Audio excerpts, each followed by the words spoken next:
Bienvenidos un día más a los estudios que estamos haciendo con el método inductivo del Antiguo Testamento y hoy continuamos el libro de Segunda de Reyes, el capítulo 1. Así que hemos venido estudiando capítulo por capítulo, versículo por versículo y hemos encontrado algunas características muy especiales. Hemos visto que el pueblo de Dios cambia el objeto de su adoración, que debe ser el Creador, el único Dios que merece ser adorado, por ídolos, por imágenes de animales, de becerros. Y no es extraño que hoy en nuestros días se dice que en la India hay más de 10,000 dioses en minúscula. Hay templos que adoran a ellos, a animales, dedicados a animales. Hay templos, hay espacios y lugares para adorar, por ejemplo, a las ratas, a los roedores. Adoran a las vacas. Adoran, miren, si ustedes dirían, no creo, no es posible. La verdad es que sí. Cuando el ser humano empieza a adorar a la creación, en lugar de adorar al Creador, saben, están entrando en un gran problema. Y ese problema no tiene que ver con la religión o con la fe. Ese problema tiene que ver con que están atentando contra el único Dios, contra aquel que merece ser adorado, aquel que es digno de ser adorado, porque todo lo que nosotros vemos es creación de nuestro Dios, el Dios Trino, el Dios el Padre, el Hijo, el Espíritu Santo. Y cuando se adora a algo diferente, la Biblia dice que va a acarrear maldición esa persona hasta la tercera y la cuarta generación, tal y como lo afirma en Éxodo capítulo 20. Dios lo hace de esta forma. ¿Y por qué lo hace Dios? Porque Él sabe que si tú sigues adorando a ídolos, si el ser humano sigue adorando a ídolos, imágenes, no van a recibir la gracia, la misericordia y no tienen acceso, por lo tanto, al reino de los cielos. Y lo único que les corresponde es el lago de fuego. Por eso Él trata de, como diríamos nosotros en nuestro lenguaje coloquial, a las buenas o en las malas, con presión o sin presión, ayudarte, animarte a que despiertes, porque si no pronto se van a ver adorando a algo que puede ser objeto de asombro o algunas veces de risa. ¿Cómo es posible adorar a una rata, por ejemplo? Pero obviamente en esa cultura, en ese país, es algo muy serio. Hoy vamos a estudiar la historia de un rey que es denunciado por el profeta por su adoración y vamos a ver quién es el objeto de su adoración. Pero antes continuamos con una oración. Padre, te doy gracias en este momento. Oro por tu presencia, Señor, en nuestras vidas, por cada persona que está detrás de la pantalla escuchando, para que tú, Señor, obres en cada corazón, en cada persona, y que tu palabra, Señor, sea glorificada en esta hora. Que uses mi vida para compartir de tu palabra. Pido esto en tu nombre, Jesús. Amén. Muy bien, estamos en Segunda de Reyes y hay algunas características que necesitamos recordar. Recuerden que la etapa premonarquía y la monarquía la voy a mostrar en un cuadro que empieza después de Éxodo, cuando salen de la esclavitud y yo voy a empezar desde Josué. Josué es el que conquista la tierra prometida, especialmente dada a los israelitas, y luego viene, después de Josué, cuando conquistan la tierra, viene la etapa de los jueces. 13 jueces surgen en esta etapa y en medio de esta etapa, que abarca más o menos entre 300 a 350 años, viene Ruth, la historia de Ruth y Boz, y ahí tenemos el libro de Ruth. Después viene Primera de Samuel, desde el capítulo 1 hasta el capítulo 7, narra la historia de este último juez y sacerdote y profeta Samuel, juntamente con Elí. Hemos estudiado ya esto y viene el pedido. El pueblo de Israel pide un rey. Ellos quieren una monarquía. Por eso se llama la etapa de la premonarquía, los primeros libros que les estoy mostrando. Después viene entonces la monarquía unida. Dios responde y le da a capricho del pueblo. El primer rey que viene a ser es Saúl. Y la historia de Saúl se narra en el libro de Primera de Samuel desde el capítulo 8 hasta el capítulo 31, y luego viene la historia de David en Segunda de Samuel. Y termina Segunda de Samuel, y desde Primera de Reyes capítulo 1 hasta el capítulo 11 viene la historia de Salomón. Después de esto, muere Salomón y su hijo Roboam va al trono y se divide el reino, y esto se lo conoce como la etapa de la monarquía dividida. Así que a partir de Primera de Reyes capítulo 12 hasta Segunda de Reyes capítulo 17 vamos a ver juntos la historia de Israel y Judá como paralelos en toda su historia. ¿Por qué hasta el capítulo 17? Porque el año 722 Israel es exiliado o destruido o dispersado, como lo podemos llamar, por los asirios. Y luego vamos a ver que en este libro de Segunda de Reyes, desde el capítulo 18 hasta el 25, solo está la historia de Judá hasta el año 586 antes de Cristo, donde es el último grupo llevado a Babilonia. En la Biblia hebrea, Primera de Reyes y Segunda de Reyes es un solo libro, se llama Reyes. Se añadió Primera y Segunda ya en la Septuaginta, que es la versión griega del Antiguo Testamento, y entonces desde esa división al español y en muchas versiones simplemente se lo ha tomado como parte del proceso para poder comprender y entender bien supuestamente todo lo que es las historias de los reyes. Pero recuerden, es un libro unido, no hay división. Fue añadido de forma posterior. Narra más o menos 400 años de historia, como estamos viendo. Esta historia que diríamos agarra a David, agarra a Salomón, la historia del templo construido, cómo se divide el reino. Este libro está dirigido a los judíos para que recuerden que cómo Dios trató y trata y sigue tratando hasta el día de hoy con los seres humanos.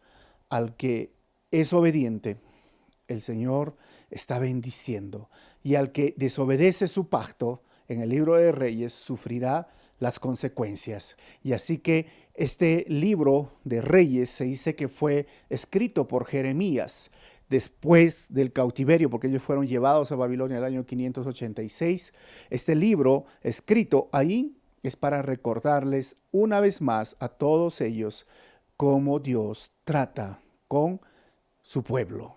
Si tú deseas saber más, bueno, continúa con los estudios que estamos haciendo o revisa los videos que ya hemos hecho. Hemos estudiado ya los primeros 22 capítulos de Primera de Reyes y ahora vamos a seguir estudiando estos capítulos que vienen de Segunda de Reyes, que son 25. Así que ánimos y continuamos entonces ahora con este capítulo 1 de Segunda de Reyes. Este capítulo está dividido en dos partes. Del 1 al 8 vamos a ver Ocosías sufre una herida. Del 9 al 18 vamos a ver Elías es buscado por Ocosías. Vamos a ver qué pasa, y a medida que yo voy poniendo las diapositivas van a salir los títulos de cada subdivisión. Nos estamos enfocando ahí en el reino de Israel, el norte. Recuerden que el reino de Judá está en la parte baja, que vendría a ser el sur. En este momento reina Ocosías. Ocosías fue hijo de Acab, y Elías empezó su ministerio muy temprano, pero ya está por acabar su ministerio. Recuerden que ya consiguió a Eliseo. Dice el versículo 1, después de la muerte de Acab, es decir, el papá, la nación de Moab se rebeló contra Israel. Miren, cuando reina David, David conquista muchos de los pueblos que estaban a su alrededor y en una de sus conquistas llega a Moab. Y esto es parte de engrandecer el reino de Dios, o perdón, el reino de Israel, no el reino de Dios, el reino de Israel, y convertirse en esa nación que iba a ser cabeza y no cola. Es decir, Dios iba a bendecir si es que ellos obedecían su pacto.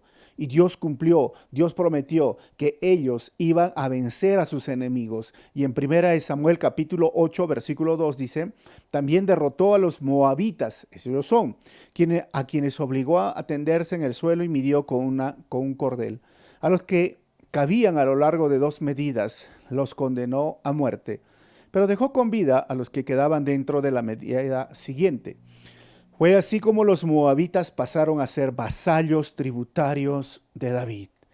En este libro de Samuel, David es el conquistador y Moab llega a ser vasallo de Israel y muchos otros pueblos más. Es decir, cuando David ya está terminando su periodo en el reinado y le entrega a Salomón un reino grande, una nación con un ejército grande, temerosa, un pueblo realmente que las naciones vecinas decían, no, no nos metamos con el Dios de Israel. Pero aquí vemos la decadencia. Acab había tenido una vida terrible con su esposa Jezabel, hizo huir a Elías. Recuerdan esas historias de los 400 profetas de Baal y los 450 de Astarot. Y miren, todo esa, la decadencia, están yendo de mal en peor, de mal en peor. Y sabes, ahora su hijo va a hacer algo que ya está denigrando el pueblo. Ya está llegando un momento donde está perdiendo fuerza militar, aunque con Acab tenían poderío, ahora están perdiendo. Simplemente el escritor está mostrando la decadencia del pueblo de Dios. Cuando el pueblo desobedecía, ellos perdían. Y está mostrándose aquí. ¿Y qué más hizo Ocosías? Versículo 2 dice, Ocosías, que se había herido al caerse por la ventana del piso superior de su palacio en Samaria, despachó a unos mensajeros con este encargo: vayan y consulten a Baal Zebub, dios de Ecrón, para saber si voy a recuperarme de estas heridas. Probablemente fue un accidente, no lo dice, pero ahí está en cama. ¿Y quién es Baal Zebub, dios de Ecrón? Miren, él era el dios local de Ecrón y probablemente al principio era utilizado para ahuyentar a las moscas. Después de eso, él se convirtió en un demonio muy respetado y se suponía que tenía mucha influencia y gran poder. En el Nuevo Testamento, hermanos, ya lo vemos como Beelzebú, esa palabra junta, que es un nombre común para Satanás mismo, que es el príncipe de los demonios. Pero sale de Baal. Baal era esta estatuilla que ustedes van viendo aquí, y se le dice que en Ecrón llegó a ser el señor de las moscas. Y hay registros que los de Ecrón creían que él era el dios de las moscas y, ¿sabes? Adoraban a las moscas. Tú dices, ¿qué? Sí, no solo hoy día vemos personas adorando a las ratas o a nuestros antepasados adoraban al jaguar, a la serpiente. En el norte adoraban a los cangrejos. La verdad es que el ser humano, cuando se degenera, denigra más y más, porque ya está degenerado por su propio pecado y perversión, ya no, es algo como tú puedes decir, pero ¿cómo puedes adorar una mosca? Yo les contaría las historias de personas hoy en Latinoamérica que se están sometiendo a estas filosofías y religiones orientales y que ellos adoran a los gurús, a estos hombres que vienen de la India y que supuestamente son muy sabios y que tienen mucho, que en base a la meditación y están llegando a un estado superior. Cuando pasan ellos por estos pueblos de la India, estos hombres los llevan cargados. Y se dice que cuando terminan de pasar, la gente quiere guardarse esa tierra que pisaron aquellos que lo cargaron porque les trae bendición. O sea, y no te estoy hablando de personas, oye, pero no tienen intelecto, no son inteligentes. No, estoy hablando de aún latinos están leyendo esas filosofías huecas, vacías. El objeto de su adoración se ha vuelto la creación de Dios, no el creador. Y aquí Ocosías está recurriendo al Señor de las moscas. O sea, esto es lo mismo hoy. ¿Acaso no adoran a un gatito que hace así con su mano? ¿Acaso no adoran a un equeco? ¿Acaso no adoran al viento y se le agarró el viento, o a la tierra, a la Pachamama? O sea, realmente el ser humano pierde la perspectiva del objeto de su adoración. ¿Por qué? Porque simplemente sus hechos, su forma de vivir, no concuerda con aquello que dice la palabra, y no quieren someterse a un Dios todopoderoso y que pone principios morales básicos, fundamentales para la sociedad, la familia, el individuo, pero ellos desean vivir su propio estilo de vida y se sienten como que es demasiado y prefieren adorar a algo que no les exige ni les pide que sean moralmente buenos. Pero sabes que a quien tú buscas en primer lugar en momentos de necesidad, revela el objeto de tu confianza y adoración. Ocosías buscó a Baal Zebub y tuvo que ir a Ecrón. Miren, de Samaria a Ecrón yo tengo un mapa. Él mandó ahí. ¿Qué pasó? Versículo 3. Pero el ángel del Señor le dijo a Elías el tisbita: levántate y sal al encuentro de los mensajeros del rey de Samaria. Diles, y ustedes, ¿por qué van a consultar a Baal Zebub, dios de Ecrón? ¿Acaso no hay Dios en Israel? 4. Pues bien, así dice el Señor: ya no te levantarás de tu lecho de enfermo, sino que ciertamente morirás. Así lo hizo Elías. Así que vemos a Elías que interrumpe a estos soldados mandados por Ocosías. ¿Y sabes qué es lo que me hace reflexionar esto? Que muchos no buscan a Dios porque saben la respuesta obvia a su estilo de vida. ¿Por qué no buscó Ocosías a Dios? Porque él sabía la respuesta. O porque simplemente yo pienso, a veces él se avergonzaba. Él era un idólatra. Él no buscaba a Dios. Y aunque sabía que Dios amaba a su pueblo y lo amaba a él, pero él se hacía de la vista gorda y decía: yo no quiero ese Dios que me diga que solo tengo que tener una sola esposa, que no debo de mentir, que no debo de robar, que no debo de engañar.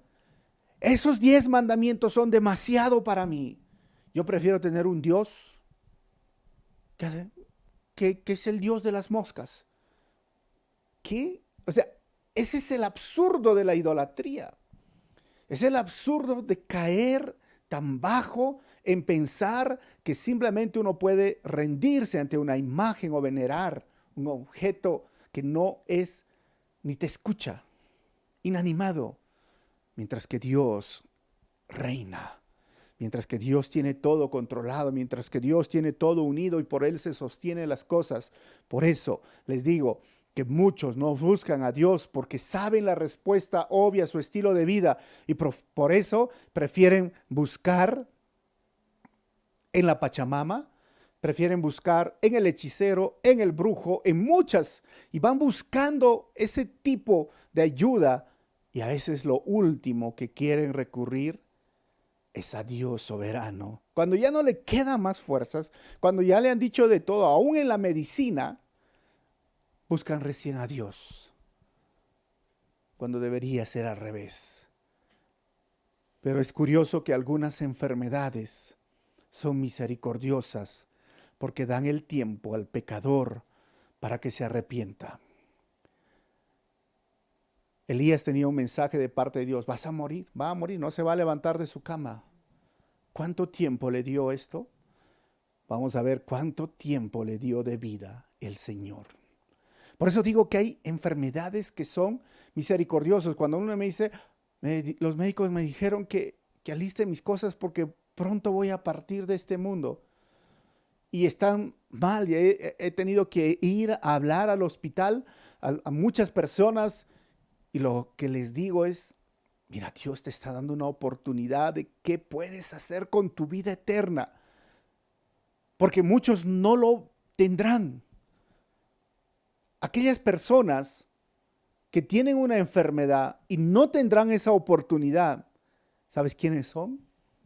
Aquellos que tienen un problema con el corazón. Puede darles un ataque al corazón y de un momento a otro tendrán la oportunidad de decir, Padre, recíbeme o me arrepiento. Puede ser un derrame cerebral y no van a despertar más. Puede ser un accidente de tránsito. O sea, mira, la vida no la tenemos comprada nosotros, es muy frágil. Hay personas que se durmieron, agarraron un bus y nunca más despertaron porque el accidente sucedió a medianoche, nunca lo supieron. Pero cuando hay este tipo de enfermedades y te dicen, te queda tantos días, meses o años de vida, pienso, reflexiona, les digo, hermano, amigo, hermana, amiga, Dios te da la oportunidad de que veas qué vas a hacer con tu vida eterna. Arregla cuentas con las personas, con tu prójimo, arregla cuentas con Dios, pídele perdón. Y esto es lo que debería hacer Ocosías. Pero ¿qué pasó? Miren, del versículo 5 al 8, Ocosías recibe a los mensajeros que regresen, dice el 5. Y cuando los mensajeros regresaron, el rey les preguntó, ¿cómo? ¿Ya están de regreso? Mira, ahí está. El 6, ellos respondieron, es que un hombre nos salió al encuentro y nos dijo que regresáramos. El rey que nos había enviado y al rey que nos había, y le dijéramos, así dice el Señor, porque mandas a consultar a Baal Zebú, dios de Ecrón. ¿Acaso no hay Dios en Israel? Pues bien, ya no te levantarás de tu lecho de enfermo, sino que ciertamente morirás. 7.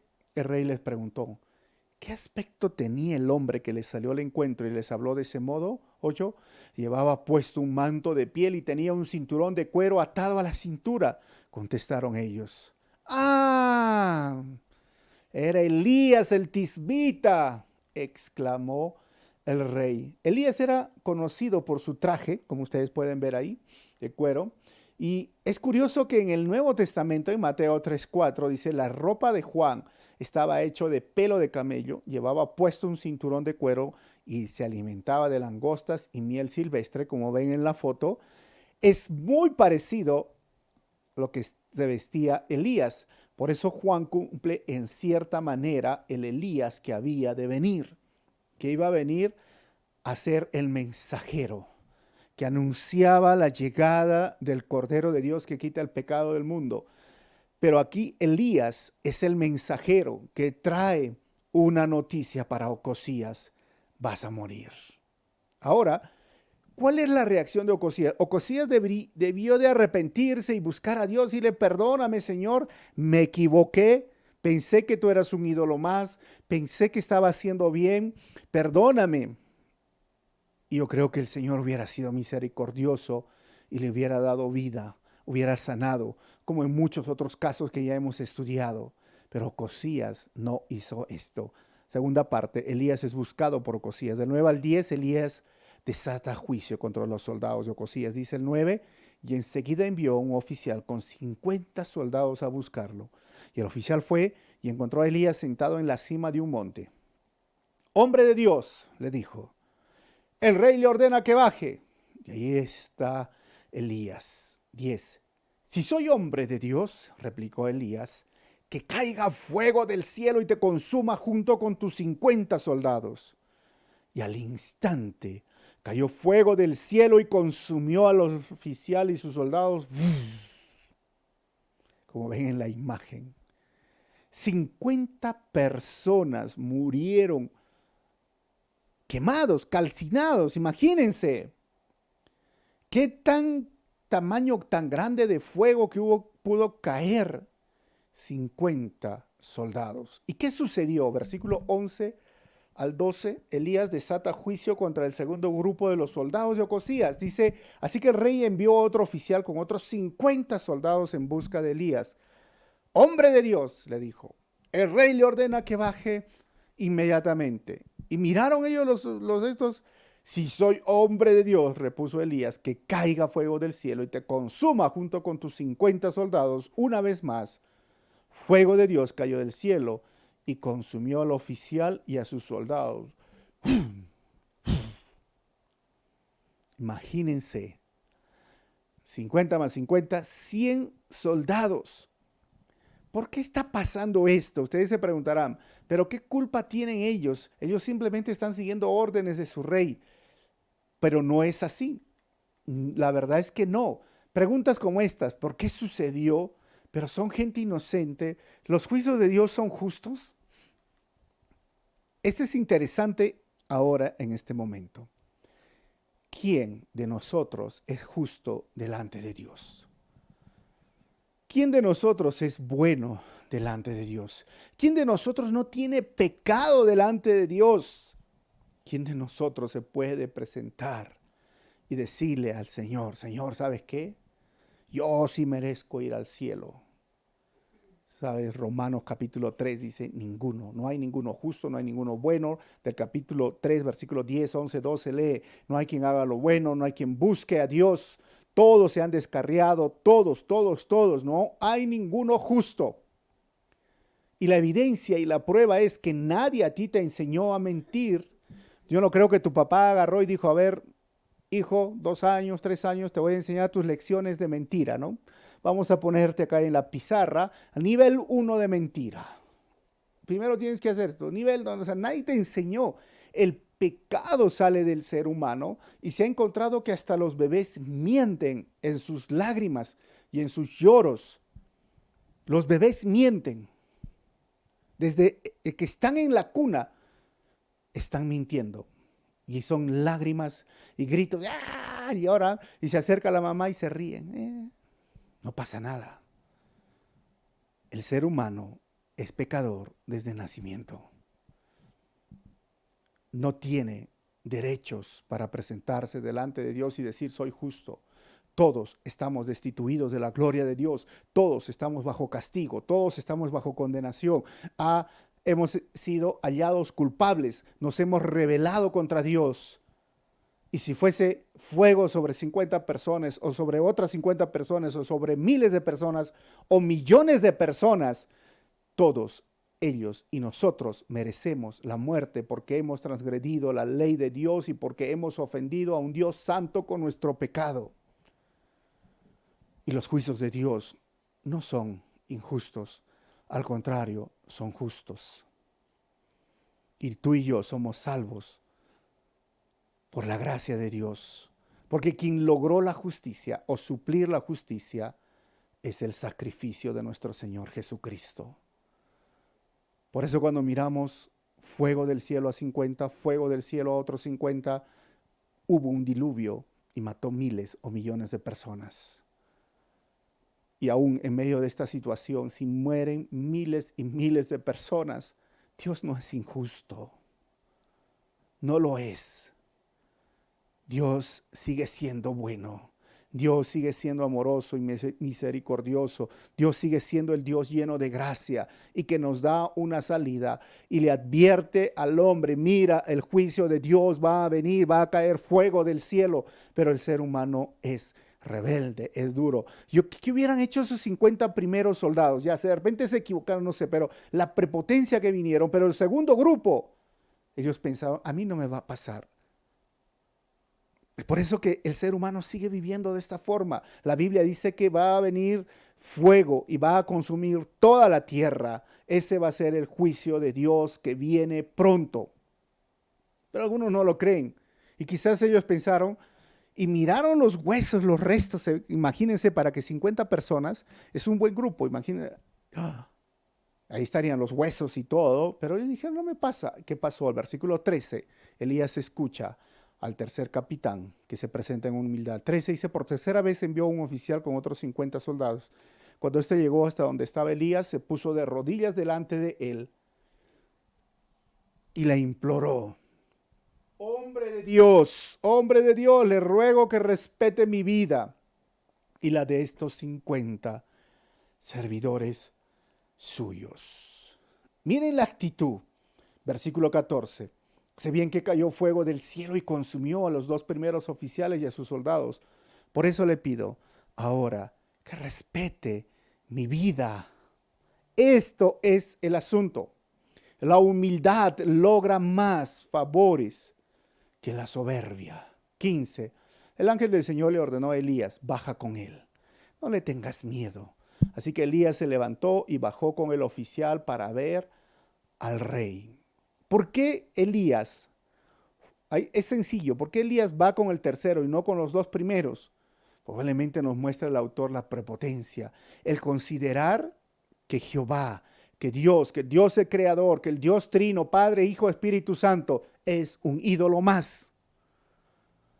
Al menospreciarlo así, hombre de Dios, hombre, eres hombre de Dios. Quizás el sarcasmo, la ironía, dijo así, soy hombre de Dios, entonces vas a ver que va a caer fuego del cielo, y descendió fuego del cielo. Pero este último oficial fue humilde y consiguió lo que el rey le estaba diciendo, pero también vino la orden de parte del ángel. Le dijo, corre, corre. ¿Y qué quería escuchar Ocosías? Ocosías quería escuchar que realmente el mensaje puede cambiar. Mire, y no es que no debía ir a ver a Ocosías, sino que ellos pensaban que Jehová era uno de sus ídolos más. 16, Elías entrega el mismo mensaje a Ocosías. Dice el 16, a quien le dijo, así dice el Señor, cuando estaba frente a Ocosías, ¿enviaste mensajeros a consultar a Baal, Zebú, dios de Ocrón? ¿Acaso no hay Dios en Israel a quien puedas consultar?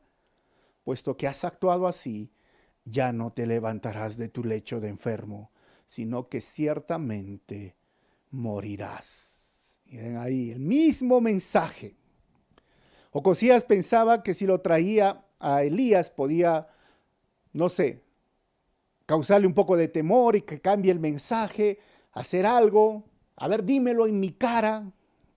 No sé qué es lo que pensaba Ocosías, pero el mensajero no cambió el mensaje. ¿Sabes? El mensaje no va a cambiar, aun si se amenaza al mensajero. Hoy el mensaje sigue siendo el mismo. Todos vamos a morir. El rico, el pobre, el grande, el pequeño, el bebé, el anciano, hombre, mujer, todos vamos a ir a un lugar llamado el cementerio o a la muerte. Todos, sigue siendo el mensaje. El profeta le dijo, vas a morir. Y solo tenemos la vida para decidir qué hacemos con la eternidad. O me voy al cielo con mi Señor y voy pero con humildad y le digo, Señor, por favor considera mi vida. Me arrepiento de mis pecados. Por favor, Señor, perdóname. O voy con prepotencia como los primeros 2 batallones de soldados y decirle, Dios, acá está, ¿para qué me has hecho? ¿No dice que eres amor? No vas a conseguir nada.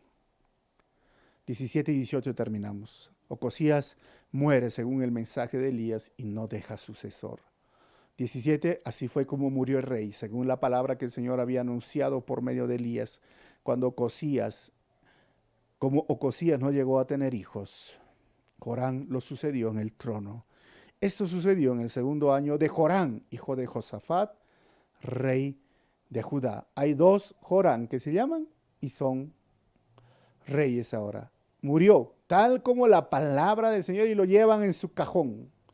¿Y sabes por qué? Porque la palabra de un profeta de Dios es veraz y se cumple. Pero la palabra de un falso profeta es sensacionalista y no se cumple. Escúchame bien, la palabra de un profeta o la palabra de Dios es veraz y se cumple. Pero hay palabras de hoy de profetas falsos, como lo hubo en ese tiempo y el día de hoy lo hay. Y está lleno de mensajes sensacionalistas y no se cumple. En estos días salieron unos videos de un supuesto apóstol o profeta que dice que los pastores que están muriendo por coronavirus, porque han fallecido varios pastores con el COVID, es porque se burlaron de él. Imagínense. Ese falso profeta, a empezar marzo, decretó con su propia boca, dijo, decreto la muerte, se desintegraba el virus. Él lo estaba desintegrando con su palabra, con su voz, porque él es supuestamente un profeta. Él era el que estaba declarando que el virus no iba a avanzar y ahí lo anulaba y lo cancelaba el virus. hoy no puede abrir su iglesia, ese apóstol, entre comillas, o falso profeta. Y muchos en el pueblo de Dios se han contagiado. ¿Por qué? Porque está lleno de sensacionalismo y las palabras de él no se cumplen. Y me da tristeza, y me da pena en verdad, y tristeza y pena por aquellas personas que están escuchando esos mensajes y no quieren escuchar la palabra de Dios. 18. Los demás acontecimientos del reinado de Ocosías están escritos en el libro de las crónicas de los reyes de Israel. Y ahí muere Ocosías, un rey que fue denunciado por el profeta porque no solamente adoró como sus antepasados a un objeto, un ídolo, una imagen, un becerro, sino que se fue a adorar al Señor de las moscas, hasta donde cayó.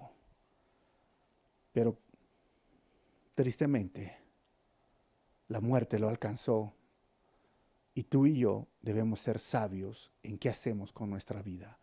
4 conclusiones. Primero, el objeto de tu adoración es más importante que rendir adoración a cualquier cosa o a la creación.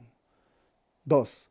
Muchos buscan a Dios como su última opción porque se avergüenzan de su estilo de vida o son muy orgullosos de depender de Él. 3. Los juicios de Dios son justos, especialmente cuando las personas creen que Él es un ídolo más. Y 4, la palabra de Dios no se equivoca y nunca pasará. Escúchame bien esto.